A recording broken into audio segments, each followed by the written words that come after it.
Fans of Atlanta the TV show have come to know it for its surreal humor. The episodes usually involve the characters getting mixed up in crazy and weird situations that are often hilarious. At the time of recording, Season 3 has just come out, but the episode I want to focus on is Season 2's Woods, an episode that has funny moments, but is more eerie and creepy than funny.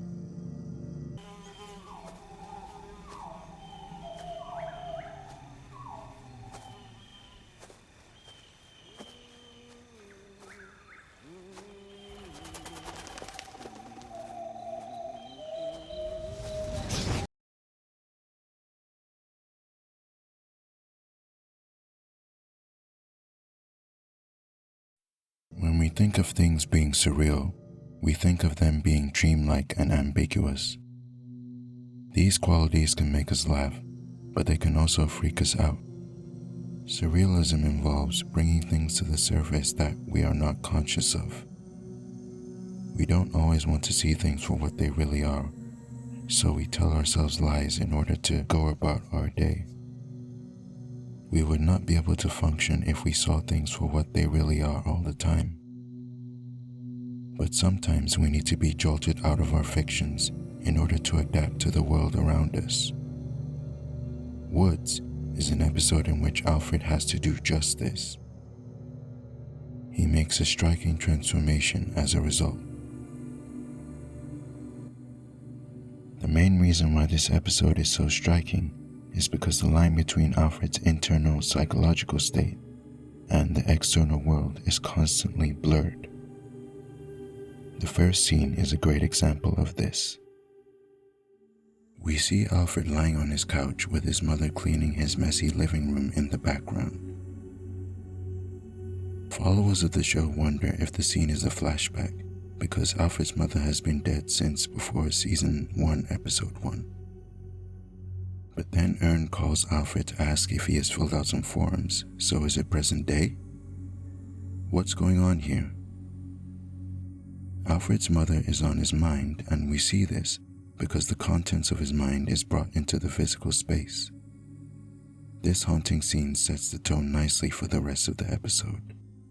The blurring of the boundary between the internal and the external is what gives the episode its haunting tone. We do not have the luxury of telling the difference between what is in Alfred's mind and what is in reality all the time. A clear boundary between the internal and the external would allow us to breathe a sigh of relief and say, oh, it was just a dream, or oh, it was just in his head. We do eventually realize that Alfred is dreaming, but the realization is an uneasy one. There is no hard cut to him waking up. The uncertainty is amplified by some other details. When Alfred's mother says it's almost noon, and when we see Alfred's phone, look at the time. Alfred's mother also has an effect on the physical space, even though she's in a dream. When Alfred looks at where she was cleaning, the space is exactly how she left it. The interplay between the internal and the external also shows us how the external world can have more of an effect on our internal states than we like to admit. As public figures, Alfred and another important character in the episode, Sierra, act according to the expectations placed on them. These expectations have profound mental effects on both of them. So much so that it, keeping with the eerie tone of the episode, made me think of the horror archetypes of the werewolf and the witch. Having to navigate the expectations placed on them, Alfred and Sierra act in ways that resonate with these archetypes.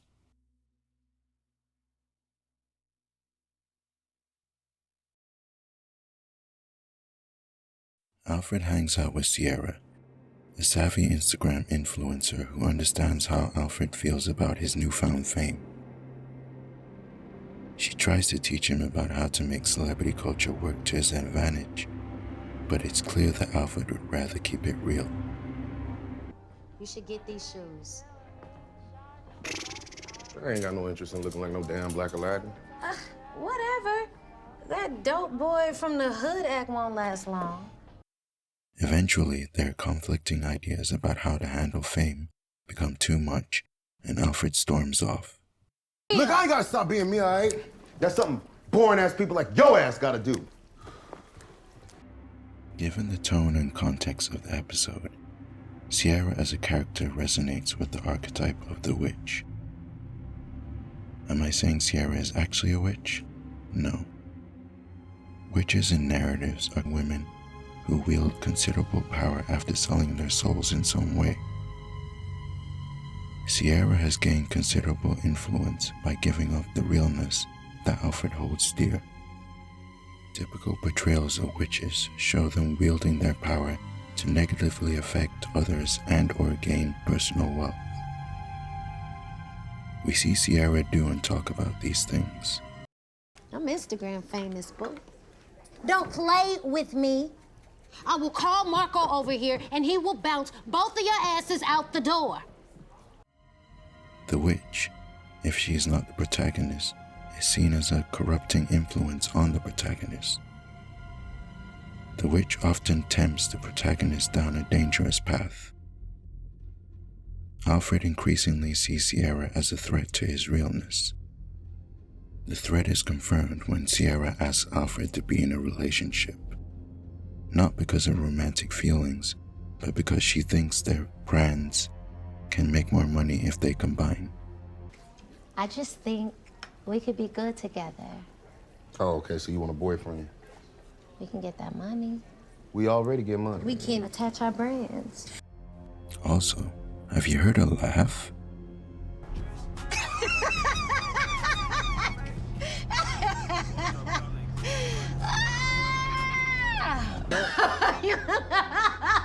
Oh my God. I've listed some typical negative traits that resonate with Sierra's character, but in reality the witch is more of an ambivalent figure. The portrayal of Sierra is not just a negative one. Her and Alfred hanging out does seem to stem from a real connection. You get it, right? It's nice to be around someone who gets it. Sierra seems genuinely happy when Alfred's song comes on the radio. She has fans that she actually seems to care about. The witch is also seen as a figure who possesses some secret knowledge. She may know something that will help the protagonist on his or her journey. Sierra has knowledge for Alfred, but he doesn't want to hear it. At least, not at that moment. You on the radio and you making money. You been not real. I believe that Alfred does take Sierra's advice to heart, but in his own way. Sierra inadvertently sets him on a path towards his transformation.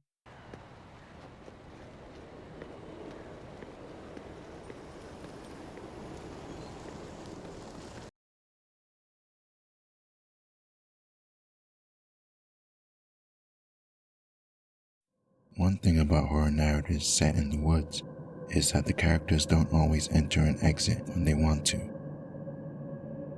It's no different for Alfred. He finds himself in the woods after running from a near-death encounter involving 3 fans.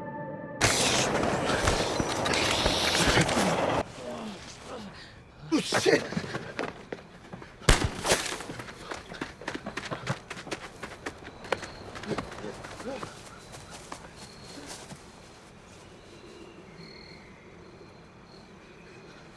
After wandering for a bit, Alfred meets the catalyst for his transformation, an old homeless man. Who is this man? Is he a figment of Alfred's imagination? A psychological manifestation of his father? Or he could simply be a mentally ill man wandering in the woods. It is not entirely clear, and it is with this ambiguity that the episode does its best work.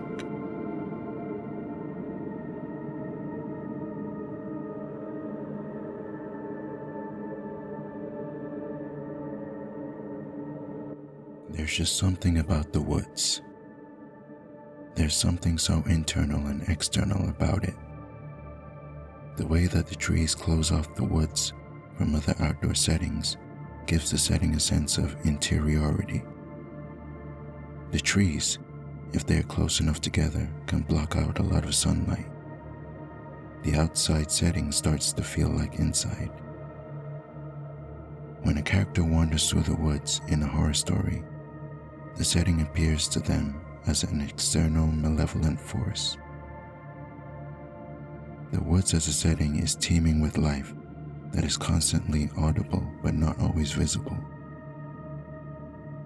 So as a setting, the woods can be a site of showcasing the internal while at the same time showing how the external can have profound effects on the internal. It's also worth noting that before Alfred stumbles into the woods, the setting looms over him in the background, not just visually but audibly too. In the first scene, we can hear the sounds that we will hear later in the woods.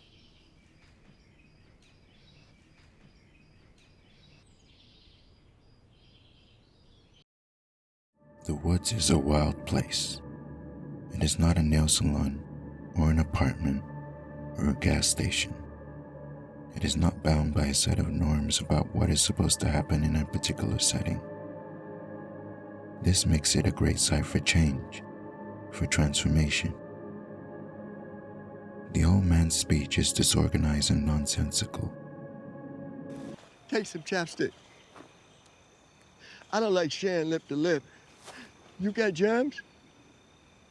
I lost my baby. What? Clearly, Alfred is struggling mentally. But the disorganized speech also means that Alfred is working out what to do in the face of the external forces pressing in on him. This is what happens when great change takes place. You try different avenues. You wander around in the woods until... You better stand up and make a decision about how you getting out of here. Make the decision. Nigga. Keep standing still. You're gone, boy. You're wasting time. And the only people who got time are dead. The point of no return. Alfred has to make a choice that is not really a choice. He can't stand still in a vortex. He chooses to live, and just like that, he's out of the woods. But something has changed. A transformation is taking place. The transformation is not voluntary, which makes me think of the werewolf archetype. In narratives about werewolves, a person, usually but not always a man, becomes a werewolf through a curse, or a bite from another werewolf, or something external that they can't control. The werewolf is a figure of constant transformation. Alfred realizes that he has to give up a bit of his realness when he is confronted with celebrity culture. Every time he's confronted, he will have to shapeshift. When he meets the fan in the gas station, not only is he willing to take pictures, but he directs how they should be taken. This is a far cry from when Sierra took a picture of him earlier in the episode. Hey, delete that picture, Sierra. Why? Because I told you I ain't into that weird-ass fake shit. Celebrity culture has altered something in Alfred. This is something internal and psychological, but the episode represents it in Alfred's physical appearance too. Throughout Alfred's time in the woods, his face becomes more swollen. When he smiles for the pictures at the gas station, it is more like he's baring his teeth. He is keyed into what is expected of him. Perhaps this is why the fan in the gas station does not comment on his beat-up appearance. In a sense, not literally of course, it's what he's supposed to look like. As a black gangster rapper, Alfred is expected to be a violent beast that lashes out at everything in front of him. You may have heard of me. Paper Boy. I do that song. Paper Boy. Oh, I know who you are. You're the guy who shot someone. Well, it ain't really happen like that. But it's good to see a rapper that would just blow a nigga brains out on the streets. That's that 90s shit, B. It is clear from his paperboy persona, however, that Alfred thinks of himself as a kind of shrewd businessman that will only get violent if he has to. He does what he has to do to get that money. Nothing more, nothing less. He keeps it real. Alfred is not willing to toss his realness aside, although he does have to sacrifice a piece of it. Just because there's been a transformation doesn't mean that the inner conflict will go away. After all, I said that the werewolf is a figure of constant transformation, an ongoing battle between the human and beast in the same body. Alfred is not actually a beast, but he has to answer to the external forces that expect him to be beast-like. Listen, I want to give you some advice. Play your part. People don't want Justin to be the asshole. They want you to be the asshole. You're a rapper. That's your job. The boundary between the internal and external is not as solid as we like to think it is.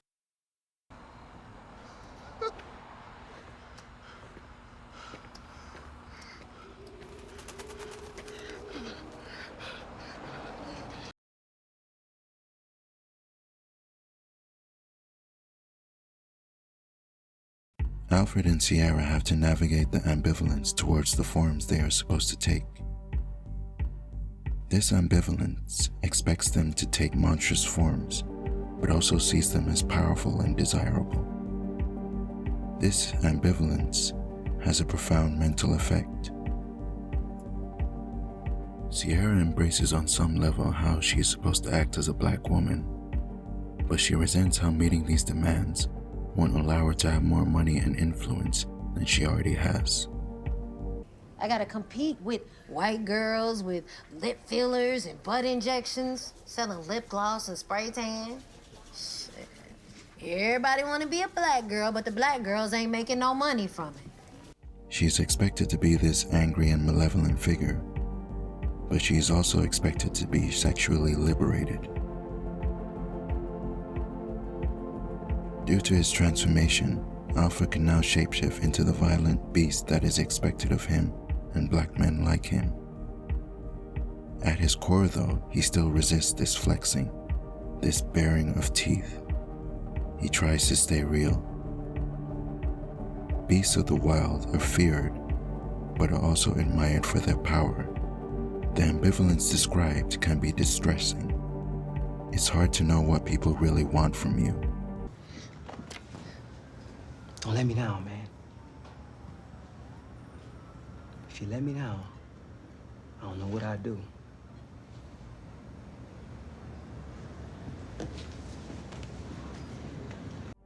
So does this mean that Alfred and Sierra have no control, since the external expectations are so strong?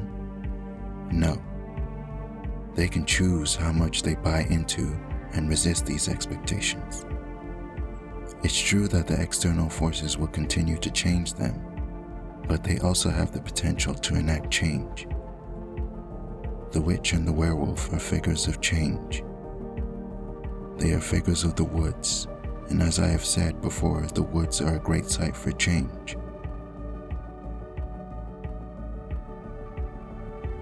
In the cultural sphere that Alfred and Sierra operate in, change usually comes from figures from the outside.